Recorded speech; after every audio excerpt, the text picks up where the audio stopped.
অনেকটা রাত হয়ে গেছে আর তোমাদের দাদাভাইকে বললাম মিষ্টি কুমড়া একটু কেটে দাও, তো মিষ্টি কুমড়া কেটে দিয়েছে। তো আমি এখন ধুয়ে নিচ্ছি ভাজি করার জন্য। অনেকটা রাত হয়ে যায় না, কিছু রান্না বান্না করতে ইচ্ছে করে না। তো দেখো মিষ্টি কুমড়া এক পাশে ভাজি করছি আর এক পাশে দুপুরবেলার তরকারি আছে, সেগুলো গরম করে নিচ্ছি। এখন তো খেতে বসতে হবে, এমনিতেও অনেকটা রাত হয়ে গেছে। খাওয়ার আগে বোতলের জলগুলো ভরে নিয়ে যাচ্ছি। বোতলে জল ভরার সাথে সাথে দেখো ভাতের থালাও নিয়ে আসলাম, একে একে সবার ভাতের থালা নিয়ে আসলাম। খেতে খেতে তো অনেক গল্পও করলাম। তো যাই হোক বন্ধুরা, খাওয়া দাওয়া আমাদের হয়ে গেছে। তোমরা রাতে কি খেয়েছো অবশ্যই বলবে। আমার তো শুতে এখনো অনেকটা দেরি আছে, তার আগে বাবুদের এখানে বিছানা করে দিচ্ছি। এখানে দেখো ছোট বাবু এসে দাঁড়িয়ে আছে, কখন মামি বিছানা করবে আমি শোবো। তো দেখো বিছানা করার সাথে সাথেও শুয়ে পড়েছে। তো বাবুর ঘরের লাইট অফ করে আমি চলে আসলাম আবারও রান্নাঘরে। ধোয়া কিছু বাসন আছে, জায়গায় রাখা হয়নি, তো এগুলো জায়গার জিনিস জায়গায় গুছিয়ে রাখছি বাসনগুলো। রান্না করে মাত্র তো খেতে চলে গেছিলাম, রান্নাঘরটা পরিষ্কার করা হয়নি। তো এখন আমি একটু ফিনাইল দিয়ে ভালো করে স্ল্যাবটা মুছে নিচ্ছি। তো বন্ধুরা, আমার মিনি ব্লগগুলো তোমাদের কাছে কেমন লাগে অবশ্যই কমেন্ট করে বলবে।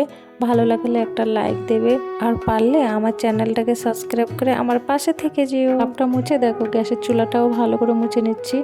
এখন রাত্রেবেলা যদি না মুছবো সকালবেলা একদমই টাইম হবে না। তো রান্নাঘরটা পরিষ্কার করে চলে আসলাম বাসন মাজতে। দেখো অনেকটা নোংরা ছিল, নোংরাগুলো ডাস্টবিনে ফেলে চলে আসলাম। আর রান্নাঘরে না আমার গরম জল নেই, এইখান বাথরুমে দেখো গরম জলও আছে ঠান্ডা জলও আছে। আর এখানটাতে তো 12 মাস রাত্রেবেলা জল একদম বরফের মতো হয়ে থাকে। আর এমনিতে আমার শরীরটা ভালো না, আর আজকের জলগুলো না অন্য দিনের তুলনায় জন্য আজকে বেশি ঠান্ডা লাগছে। তাও বাথরুম থেকে তার জন্য দেখো বাসনগুলো মেজে রান্নাঘরে চলে আসলাম। তার সাথে সাথে দেখো এই নাতানিগুলো আমি ভালো করে সার্ফ দিয়ে ধুয়ে এখানে মেলে দিলাম।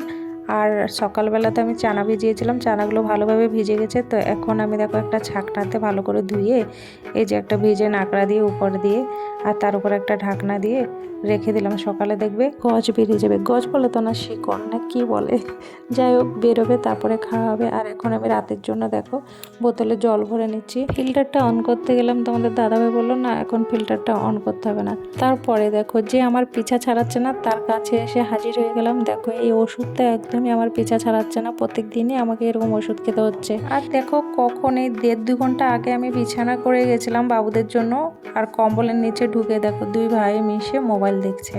আজকে কি হলো কি জানি, ছোট বাবুও ঘুমায় না। যাই হোক বন্ধুরা, এখন আমি ফ্রেশ হয়ে আসলাম, সারাদিন ফ্রেশ হতে পারি না, তো এখন একটু ফ্রেশ হয়ে আসলাম, এখন ঘুমাবো। তো আজকের মিনি ব্লগটা এখানেই শেষ করছি।